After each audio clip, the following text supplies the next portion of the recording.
Hello student, how are you? कैसे हैं आप? मैं हूं आपका अपना मुकेश सर। और प्लीज़ यदि पहला क्लास नहीं देखोगे तो प्लीज़ जा करके देख लीजिए यार।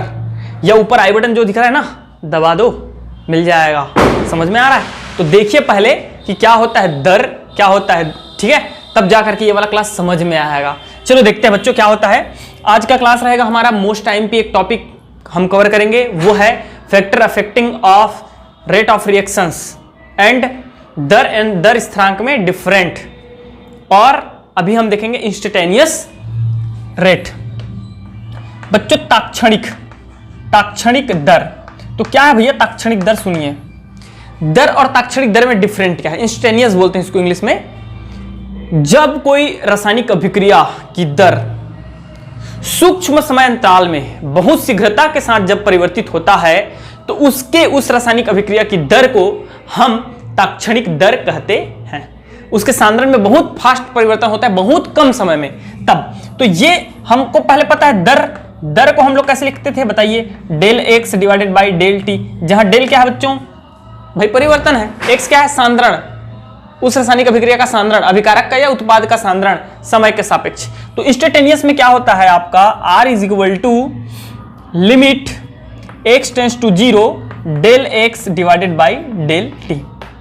x टेंस टू जीरो नहीं, सॉरी, ये t टेंस टू जीरो, मतलब बहुत कम समय किसकी ओर जा रहा है? जीरो की ओर जा रहा है। बहुत कम समय में सांद्रण में परिवर्तन, इसको हम लोग dx डिवाइडेड बाई dt से भी प्रदर्शित करते हैं। तो ये है बच्चों हमारा छोटा सा टॉपिक ताक्षणिक दर। याद रखिएगा नोट छोटा सा, क्या चीज कि यहां डेल के प्लेस पे हम लोग यूज करते हैं d। ये भी डेल ही है यार। एक्चुअल में आपको सबको पहले बताया था मैं, लेटिन में जिसकी a स्मॉल a होता है वैसे ग्रीक में हमारा, ठीक है, कैपिटल डेल स्मॉल डेल भी होता है। ओके, तो ये हो गया हमारा ताक्षणिक दर।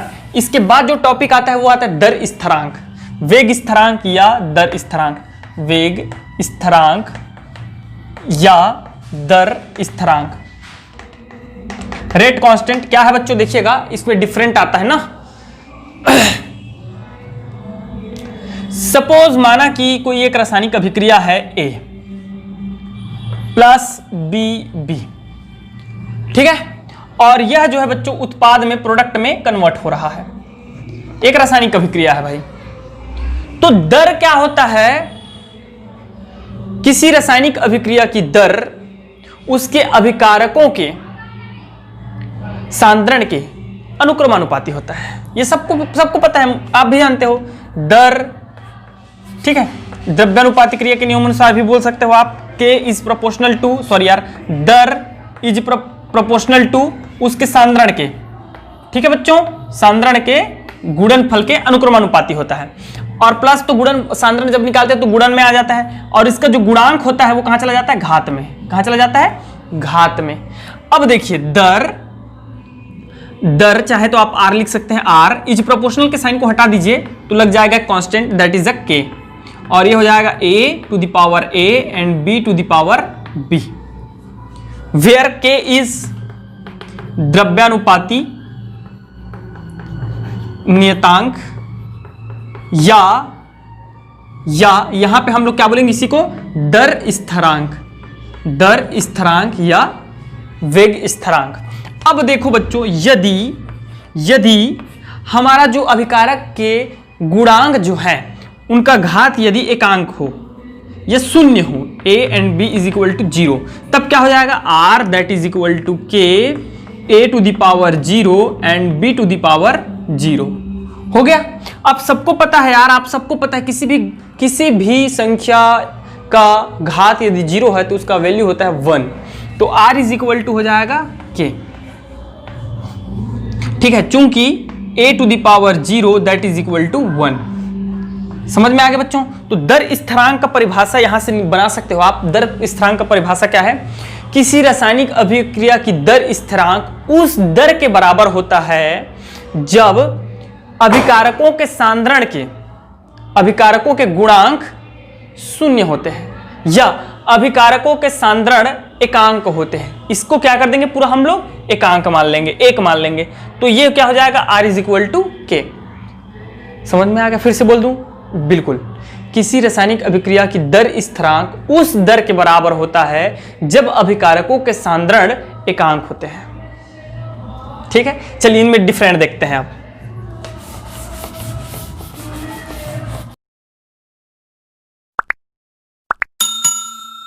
तो क्या होता है बच्चों, इधर देखिए दोनों में डिफरेंट क्या होता है, दर और दर स्थिरांक में। आप कॉपी को फोल्ड करेंगे, एक साइड लिख देंगे दर, दूसरे साइड लिख देंगे दर स्थिरांक। ठीक है, rate constant and rate R and K। Okay, चलो भाई क्या है, मैं आपको बोलते जाता हूं, आप लिखते जाइएगा। फर्स्ट क्या है बच्चों, दर क्या होता है, दर इकाई समय अंतराल में अभिकारक या उत्पाद के सांद्रण में परिवर्तन को हम क्या बोलते हैं, दर बोलते हैं। जबकि दर स्थिरांक का परिभाषा क्या था, दर स्थिरांक उस दर के बराबर होता है जब अभिकारक का सांद्रण एकांक होता है। इसके परिभाषा में फर्स्ट डिफरेंट। सेकंड डिफरेंट आ जाएगा बच्चों ये कि दर जो है हमारे, दर जो है, दर अभिकारक के सांद्रण पर निर्भर करता है, अभिकारक के सांद्रण पर निर्भर करता है। ये सांद्रण को शो करता है ना, कोष्टक जो है वो सांद्रण को दर्शाता है, तो अभिकारक के सांद्रण पर निर्भर करता है। जबकि दर स्थिरांक आपके अभिकारक के सांद्रण पर निर्भर नहीं करता। ऐसा बना देते हैं, सपोज मैं, ठीक है, नहीं करता, आप लोग लिख लेंगे, ये नहीं करता है। तीसरा क्या होता है बच्चों, इसका दर का जो है हमारा यूनिट क्या होता है ये बताइए। सबको पता है यार, del x by del t था, तो ये था mole litre inverse second inverse.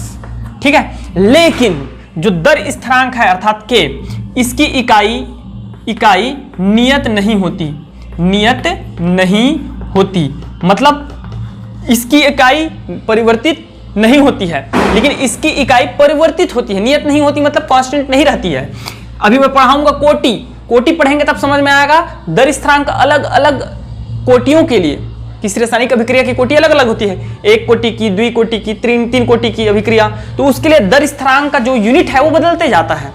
समझ में आ रहा है। जिसकी प्रथम कोटि की अभिक्रिया के लिए होता है बच्चों, प्रथम कोटि की अभिक्रिया के लिए होता है हमारा सेकंड इनवर्स होता है इसका, जबकि द्वितीय कोटि की अभिक्रिया के लिए हमारा हो जाता है mole inverse second inverse litre हो जाता है।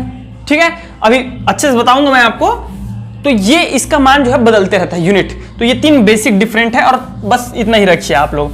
अब देखते हैं क्या क्वेश्चन करते हैं। और ये न्यूमेरिकल क्वेश्चन कुछ इस प्रकार दे रखा है। क्या दिया है, एक रासायनिक अभिक्रिया के लिए एक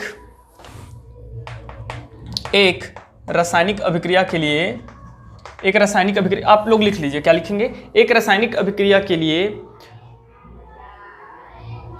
अभिकारकों का सांद्रण एवं दर निम्न प्रकार से दिया हुआ है। अब वो कैसे दिया है बच्चों, इधर देखिए। प्रयोग, ठीक है, टेबल के रूप में दिया हुआ है। प्रयोग पहले, फिर ए अभिकारक ए का सांद्रण, ओके, अभिकारक बी का सांद्रण, और इस अभिक्रिया के लिए, प्रयोग के लिए हमारा दर रेट दे रखा है किसमें, मोल लीटर इनवर्स सेकंड इनवर्स में। ठीक है, और ये किसमें रहता है सबको पता है, सांद्रण यार, मोल लीटर इनवर्स, मोल लीटर इनवर्स। ठीक है बच्चों, तो ये दे रखा है, एक टेबल दे रखा है। पहला हमारा जो प्रयोग है उसके लिए इसका सांद्रण दे रखा है मुझे 10, इसका भी दे रखा है 10, और ये दे रखा है 1.5 multiply 10 to the power -5 mole litre inverse. Same रहेगा, ये यूनिट सेम रहेगा सेकंड इनवर्स, इसलिए मैं ऊपर में लिख दिया। ठीक है, यहां सेकंड प्रयोग के लिए मुझे दे रहा है 20, 10, और ये दे रखा है मुझे 6.0 मल्टीप्लाई 10 टू द पावर -5। यहां मोल लीटर इनवर्स ऊपर में लिखा हुआ देख लीजिएगा। तीसरा दे रखा है बच्चों 10, 20, 3.0 मल्टीप्लाई 10 टू द पावर -5, ये चीज दे रखा है। ओके, अब आपको ज्ञात क्या करना है, ये देखिए, इतना ये टेबल दे रखा है, आपको ज्ञात क्या करना है, इधर सुनो। पहला,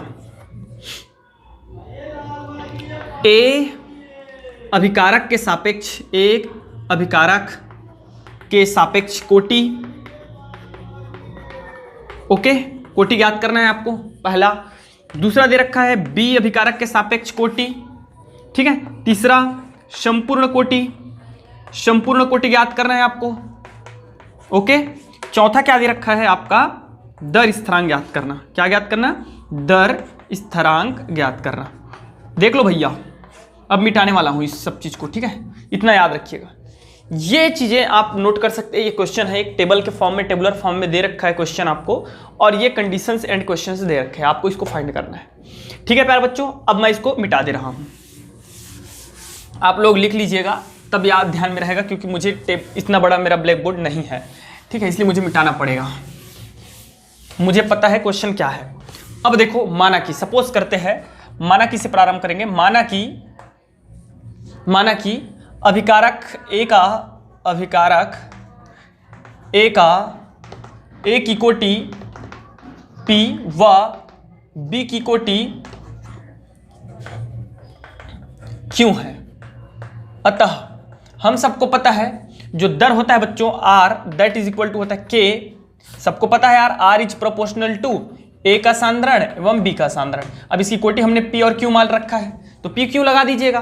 तो R को अब जब हम प्रोपोर्शनल के साइन को हटाते हैं तो लग जाता है दर स्थिरांक, ठीक है, रेट कांस्टेंट, और ये हो जाएगा A P and B Q लगेगा।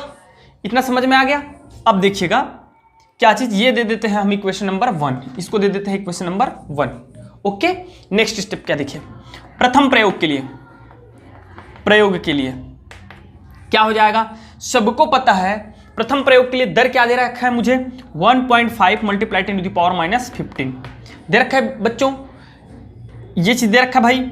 और दैट इज इक्वल टू ए का क्या दे रखा है, वैल्यू क्या दे रखा है, ए का वैल्यू मुझे दे रखा है 10 दे रखा है, और 10 की घात हमारा हो जाएगा P, और B का वैल्यू दे रखा है वो 10, और 10 की घात हो जाएगा Q। समीकरण नंबर 2 आ गया। नेक्स्ट क्या करना है आपको, सेकंड प्रयोग के लिए क्या दे रखा है, सेकंड प्रयोग के लिए क्या दे रखा है मुझे बता दो भाई। ये दे रखा है 6.0 मल्टीप्लाई 10 टू द पावर -15 नहीं है, 5 है, 5 that is equal to 20 P and 10 Q। आप लोग देख लीजिए, A का सांद्रण दे रखा है 20 और B का सांद्रण दे रखा है 10।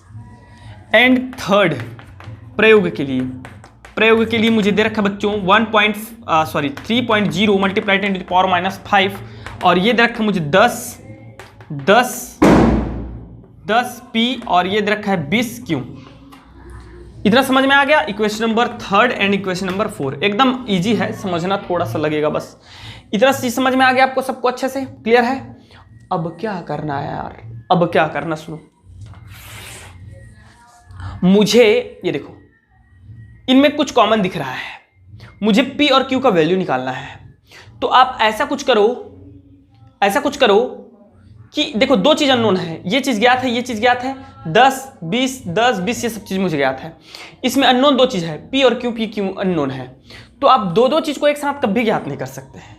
आपको क्या करना पड़ेगा, एक को हटा के एक को वैल्यू ज्ञात करना पड़ेगा। तो उसके लिए मैं क्या करता हूं, equation third divided by second, 3 से 2 को डिवाइड कर दीजिए, तो होगा क्या देखो, 3 से 3 को 6.0 multiply 10 to the power -5 divided by 2 से 1.5 multiply 10 to the power -5 that is equal to हो जाएगा बच्चों 20 to the power P and 10 to the power Q divided by, यहां जाएगा हमारा 10 to the power P and क्या दे रखा है मुझे, 10 टू द पावर Q दे रखा है कि नहीं दे रखा है। अब ये देखो क्या क्या कट जाएगा, कैंसल आउट हो रहा है, उसको देखिए, 10Q से 10Q कैंसल आउट हो गया। क्लियर है, इतना चीज सबको क्लियर है। और देखिए क्या चीज दे रखा है, यहां से मेरा 10 टू द पावर -5 से 10 to the power -5 cancel out हो गया सर। 15 चौक 60 होगा कि नहीं होगा भाई, इसको दशमलव को हटा दो ना, ये हटा दो, ये दशमलव हटा दो, तो क्या हो जाएगा बच्चों, 15 चौक 60, तो यह आ गया 4 दैट इज इक्वल टू, इधर आ जाएगा मेरा 20 एंड डिवाइडेड बाई 10। दोनों का पावर सेम है, इसलिए हम ऐसा लिख सकते हैं कि नहीं लिख सकते, बोल दो ना यार, यस सर, दोनों का पावर सेम है तो हम ऐसा लिख सकते हैं। जैसे कि ये देखो, 2 की घात 2 है और 3 की घात 2 है, तो मैं इसको क्या ऐसा नहीं लिख सकता क्या, 2/3 की घात 2, बिल्कुल लिख सकता हूं जी, दोनों का पावर सेम है। ठीक है, आना तो वैल्यू वही है ना भाई, आना तो वैल्यू वही है ना, क्या आ जाएगा ये देख लो ना आप, छोड़ो यार, ज़्यादा समझाना उचित नहीं है आपको। अब देखिए क्या कर सकते हैं इसको, 10 दूनी 20 2, तो ये हमारा बन जाएगा बच्चों 4 इज इक्वल टू हो जाएगा 2 टू द पावर P। बन गया कि नहीं बन गया। इसको आप क्या लिख सकते हो ये बताओ मुझे, 2 की घात 2 लिख सकता हूं और यहां 2 की घात P हो गया। ठीक है, ठीक है ना। तो हुआ क्या, P इज इक्वल टू हमारा आ गया 2, कोटि क्या आ गई 2, P का वैल्यू क्या आ गया 2, A की कोटि P है तो A का कोटि कितना आ गया, P का मान क्या आ गया 2। समझ में आया कि नहीं आया यार, आया कि नहीं आया यार, ओके ना। अब इसको मैं मिटा दे रहा हूं, जगह नहीं है मेरे पास, आप ऐसा बना लीजिएगा, नोट कर लीजिएगा। तो P का वैल्यू क्या आ गया भाई, मैं इधर लिख देता हूं, P is equal to 2, first answer, ये पहले का आंसर आ गया नंबर 1। अब सेकंड कैसे निकालना है, 3, आप देखिए क्या चीज और हमको कॉमन दिख रहा है इन दोनों में, देख लीजिए 4 से 2 को डिवाइड कर दो, 4 से 2 को डिवाइड कर दो यार, 4 से 4 डिवाइड बाई 2, आप 3 से भी कर सकते हो, वैल्यू नहीं निकलेगा, कहाँ नहीं निकलेगा, क्यों नहीं निकलेगा, इसका रीजन है, इसको डिवाइड करोगे ना भाई तो ये देखो ये तो कट जाएगा, अच्छी सी ठीक है, लेकिन यहाँ आपका ये नहीं कटेगा क्योंकि दोनों का जो है हमारा वैल्यू अलग अलग है, ये दोनों भी नहीं कटेगा, P भी नहीं कटेगा, दोनों का वैल्यू अलग है, तो आपको इसको लेना अनिवार्य है। तो आप क्या करिए 4 डिवाइड बाई 2 कर दीजिए, तो 4 क्या है बच्चों 3.0 multiply 10 to the power minus 5 divided by यहाँ जाएगा 1.5 multiply 10 to the power minus 5, that is equal to यहाँ है हमारा 10 to the power P and 20 to the power Q divided by 10 to the power P and 10 to the power Q। क्या cut जा रहा है, ये कट गया sir, ठीक है सर, तो इसका क्या आ जाएगा सर 15 दूनी 30, 2 आ जाएगा, ठीक है भाई। यहाँ क्या कट जा रहा है, ये देखो P से P कैंसिल आउट हो गया, 10 दूनी 20, तो 2 की घात क्यों कैसे आया पहले देख लीजिएगा आप लोग, अब भी समझाया हूँ आपको, आया कि नहीं आया। अब मैं इसको क्या लिख सकता हूँ 2 की घात 1 बराबर 2 की घात Q आ गया, तो यहाँ पे Q का वैल्यू क्या है 1 है, Q का वैल्यू क्या आ गया बच्चों, Q that is equal to 1, तो ये आ गया मेरा second answer, Q is equal to 1। द्वितीय कोटि मिल गया ना, दूसरा कोटि भी मिल गया। अब देखिए तीसरा कैसे निकालना है आपको, तीसरा कैसे निकालना है, ये देखिए तीसरा आंसर हो गया, P और Q निकल गया, टोटल ऑर्डर क्या हो जाएगा, ऑर्डर तो भाई P प्लस Q यार, कुल क्या हो जाएगा यहाँ रख दो ना, P प्लस Q कितना हो जाएगा 2 धन 1 बराबर 3, तो अभी इस अभिक्रिया की संपूर्ण कोटि क्या हो जाएगी 3 हो जाएगी।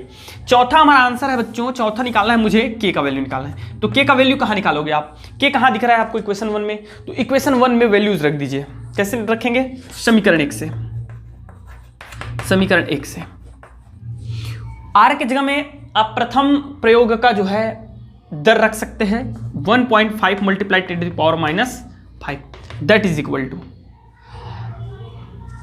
A, तो प्रथम अभिक्रिया के लिए मैं निकाल रहा हूं, प्रथम प्रयोग के लिए निकाल रहा हूं, तो A के लिए क्या था बच्चों 10, सॉरी पहले लिखेंगे K, और A का क्या था वहां 10, और P क्या है वैल्यू हमने निकाला 2, और दूसरा क्या था 10, और Q का वैल्यू है 1।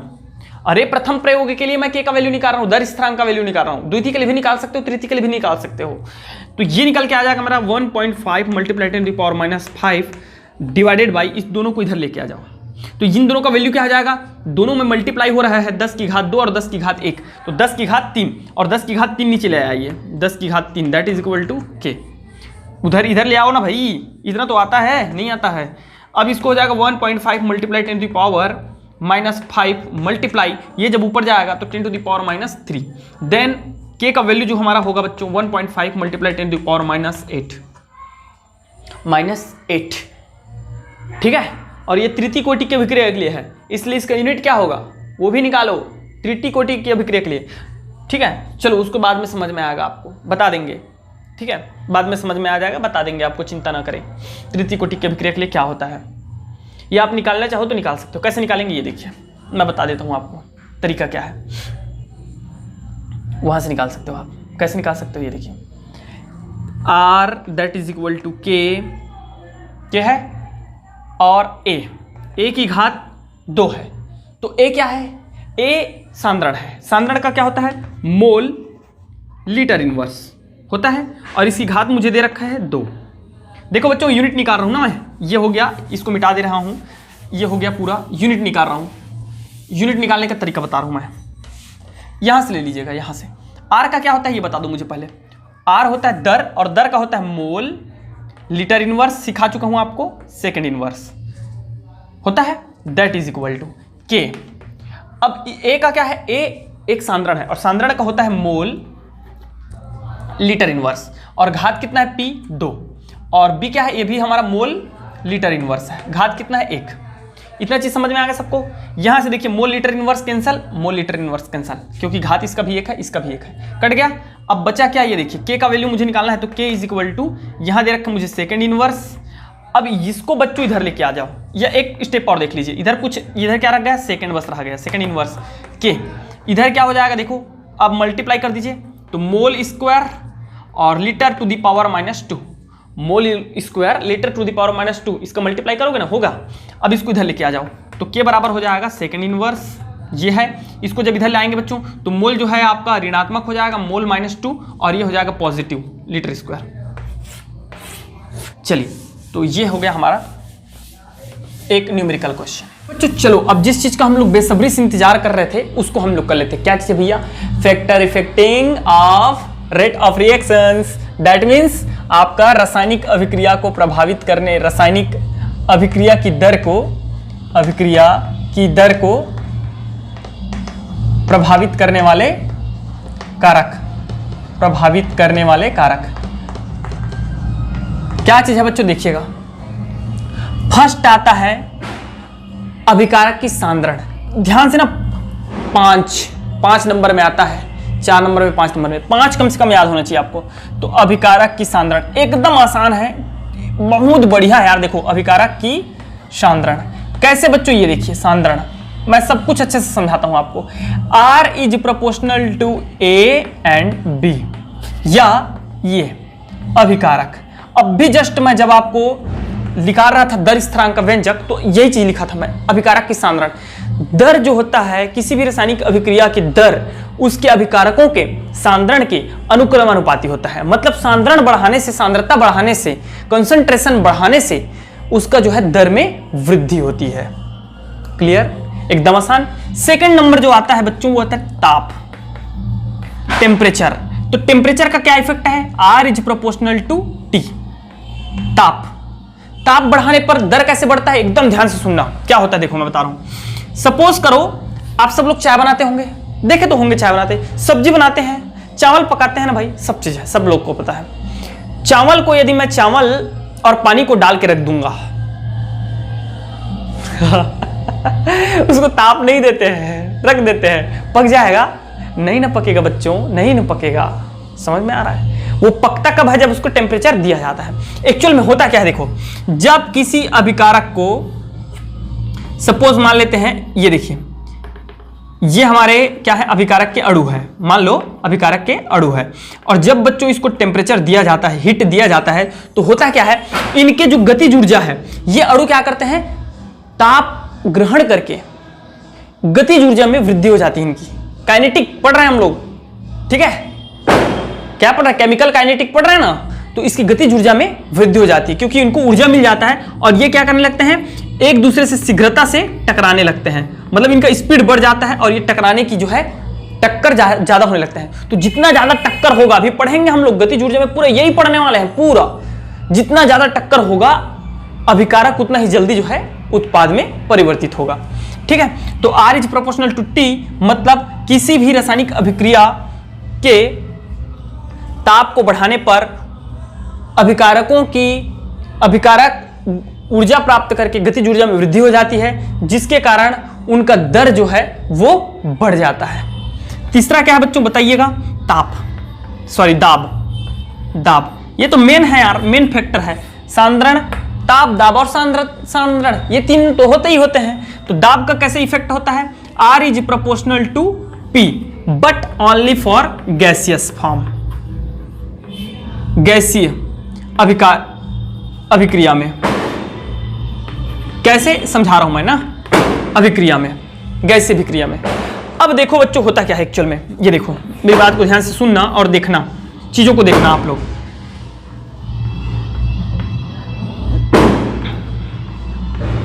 ये देखिए, सपोज करो ये अभिकारक के अणु है और इसका आयतन इतना है, देख लीजिए इतना आयतन है ना, ये आयतन है। एक और मैं पात्र लेता हूं सेम साइज का, एक और पात्र ले लेता हूं, चलो ये ले लिया, एक और पात्र ले लिया। अब इसका मैं क्या करता हूं, इसके जो है इसमें मैं पिस्टन की सहायता से दाब लगाता हूं। तो दाब लगाऊंगा तो इसका आयतन क्या होगा बच्चों, घट जाएगा। क्या हो जाएगा, घट जाएगा। घटेगा कि नहीं लगेगा, घटेगा। ये दाब लगा देते हैं पिस्टन की सहायता से, तो ये अणु क्या हो जाएंगे, पास पास आ जाएंगे। तो अणु जितने पास पास आएंगे तो उतने ही जो है इनके टक्करों की संख्या में क्या हो जाएगी, वृद्धि हो जाएंगी, एक दूसरे से बहुत जल्दी से टकराएंगे। तो जल्दी से टकराने की वजह से क्या होगा, इनके जो दर है उसमें वृद्धि हो जाएगी। यही कंसेप्ट है कि जब किसी गैसीय रासायनिक अभिक्रिया के दाब को बढ़ाया जाता है तो अभिकारक अणु परस्पर पास आते हैं, जिसके कारण टक्करों की संख्या बढ़ जाती है, अतः उसके दर में वृद्धि हो जाती है। लेकिन ये ठोस के लिए पॉसिबल नहीं है, क्योंकि आप ठोस को दबाओगे तो भी वो दबने वाला नहीं है, क्योंकि वो ठोस इसीलिए है क्योंकि उसके आयतन में परिवर्तन नहीं होता। समझ में आ गया बच्चों? तो ये हो गया हमारा तीसरा। चौथा क्या है भाई, बोल दीजिए। चौथा है हमारा कैटालाइट्स, जिसको हम लोग बोलते हैं उत्प्रेरक। क्या बोलते हैं? उत्प्रेरक। तो उत्प्रेरक क्या है बताइए तो मुझे। उत्प्रेरक वे पदार्थ होते हैं बच्चों, उत्प्रेरक वे पदार्थ होते हैं कैटालाइट्स, जो किसी रासायनिक अभिक्रिया में मिलाने पर या तो अभिक्रिया के दर को बढ़ा देते हैं या घटा भी देते हैं। तो जो बढ़ाते हैं उनको बोलते हैं धनात्मक उत्प्रेरक और जो घटाते हैं उनको बोलते हैं ऋणात्मक उत्प्रेरक। समझ में आ रहा है? किंतु भार एवं बनावट के दृष्टिकोण से अभिक्रिया के अंत में ये उत्प्रेरक अपरिवर्तित रहते हैं। क्या रहते हैं? अपरिवर्तित रहते हैं। ये वही है जो हम हैं। क्या बोल दिए सर? सही बोल रहा हूं। देखो बच्चों, हम जब, अब ये तो ऑनलाइन क्लासेस चल रही हैं, ठीक है, इसमें उतना इफेक्ट नहीं होता, लेकिन जब हम स्कूल में पढ़ाते हैं, ठीक है, तो होता क्या है, बच्चे हमसे प्रेरित होते हैं, इंस्पायर होते हैं। समझ में आ रहा है? मतलब उनके लिए हम प्रेरक हैं। लास्ट में देखो, बच्चे जो है कमजोर बच्चे रहते हैं, उनको उत्प्रेरित करके प्रेरित करके प्रेरित करके हम उसको बहुत जो है अच्छा बना देते हैं। ठीक है, ये भगवान की कृपा है कि हमको वो सौभाग्य दिया या हमको वो मौका दिया है, तो उनको उत्प्रेरित करके हम अच्छा बना देते हैं। लेकिन अंततः लास्ट में हम खुद भार एवं बनावट के दृष्टिकोण से अपरिवर्तित रहते हैं और वो क्या हो जाता है, प्रेरित हो जाता है। उसका दर जो है, पढ़ने की जो दर थी, स्पीड थी, या जो जिस लक्ष्य में जाना चाह रहा था उसका स्पीड जो है वो बढ़ जाता है। तो क्या होता है, उत्प्रेरक दर जो है क्या करते हैं, उत्प्रेरक क्या करते हैं, दर को बढ़ा देते हैं। जैसे कि अमोनिया निर्माण। ठीक है, अमोनिया निर्माण में क्या होता है बच्चों, N2+3H2 अमोनिया निर्माण में प्लेटिनियम का यूज होता है। सॉरी, प्लेटिनियम का नहीं होता है, आपका मोलिबेडनम, आयरन चूर्ण, इन सब का यूज होता है। तो वहां क्या होता है, ये जो है रिएक्शन फास्ट हो जाता है उत्प्रेरक की उपस्थिति में, और ये क्या बन जाता है, मैं पढ़ाऊंगा इस चीज को, अध्याय 9-10 ऐसा कुछ समथिंग में है। तो ये जो है अमोनिया का निर्माण शीघ्रता से हो जाता है, तो वो होता है उत्प्रेरक। 5वां नंबर आता है हमारा, क्या होता है बच्चों, उसको बोलते हैं विकिरण। विकिरण, विकिरण मतलब आपका रेज बोल दीजिए या विकिरण यार, ठीक है, सूर्य से आने वाली प्रकाश की किरणें, विकिरण, या आपका बल्ब का प्रकाश भी चलता है। समझ में आ रहा है? तो वो क्या होता है, उसका इफेक्ट क्या होता है देखते हैं। कुछ रासायनिक अभिक्रिया, जैसे कि एक सिंपल सी रासायनिक अभिक्रिया मैं ले रहा हूं, H2+Cl2।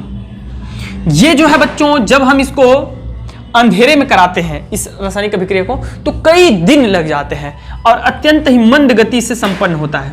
मंद गति से किस में बदलता है, 2HCl में बदलता है। किंतु जब इसी को हम प्रकाश की उपस्थिति में, सूर्य प्रकाश की उपस्थिति में जब इसी रासायनिक अभिक्रिया को कराते हैं, at a present of sunlight, ठीक है, ऐसा मैं बना दिया हूं, आपको नहीं बनाना है, सूर्य प्रकाश लिखना है वहां या विकिरण की उपस्थिति लिखना है, ठीक है, तो ये बन जाएगा 2HCl। तो ये जो होता है वो हो जाता है तीव्र। क्या हो जाता है, तीव्र हो जाता है। और यहां क्या है, प्रकाश की अनुपस्थिति है बच्चों, प्रकाश की अनुपस्थिति। समझ में आ गया? अरे कॉमन सी चीजें हैं यार, कई रिएक्शंस देखते हैं आप लोग जो सूर्य की प्रकाश की अनुपस्थिति में हम खुद रात के अंधेरों में डीएक्टिवेट हो जाते हैं और जैसे ही सूर्य की प्रकाश निकलती है एक्टिवेट हो जाते हैं। चार्ज, सूर्य प्रकाश की उपस्थिति बहुत फैक्टर है, विकिरण की उपस्थिति। तो ये होते हैं बच्चों 5 जो है हमारा, समझ में आ गया? तो यहाँ विकिरण का भी क्या हो जाएगा, R इज प्रोपोर्शनल टू हो जाएगा विकिरण। समझ में आ रहा है? विकिरण ये भी प्रोपोर्शनल में है, ये भी प्रोपोर्शनल में है, सबके सब प्रोपोर्शनल में रहता है। लेकिन ये दो ऐसे कारक हैं, उत्प्रेरक धनात्मक ऋणात्मक भी होता है, इसलिए धनात्मक रहेगा तो प्रोपोर्शनल, ठीक है, धनात्मक में प्रोपोर्शनल में रखना है। दाब ध्यान रखिएगा दाब में हमेशा गैसीय फॉर्म के लिए है, ठीक है, आपका सॉलिड के लिए यूज नहीं ना होता है। तो आज के लिए बस इतना ही करते हैं और नेक्स्ट क्लास में हम लोग पढ़ेंगे कोटि, किसी रासायनिक अभिक्रिया की कोटि एवं आणविकता। ये क्लासेस इसीलिए छोटे हो गए क्योंकि मैं जो है कोटि और आणविकता को एक साथ पढ़ाना चाहता हूं ताकि आपको क्लियरिटी आए, क्योंकि बहुत डाउट होता है वहां, मिनिमम डिफरेंट है वहां। समझ में आ रहा है बच्चों? तो प्लीज कोऑपरेट विद मी। अगर नए बच्चे होंगे तो भैया चैनल को सब्सक्राइब करें, ठीक है, आपको जो है डेली नोटिफिकेशन मिलेगा, बेल आइकन को प्रेस करें। और पुराने बच्चों को बहुत बहुत धन्यवाद जो हमसे जुड़े हुए हैं, और इसी प्रकार अपना प्रेम, व्यवहार, प्यार बनाए रखिएगा। Thank you very much and best of luck.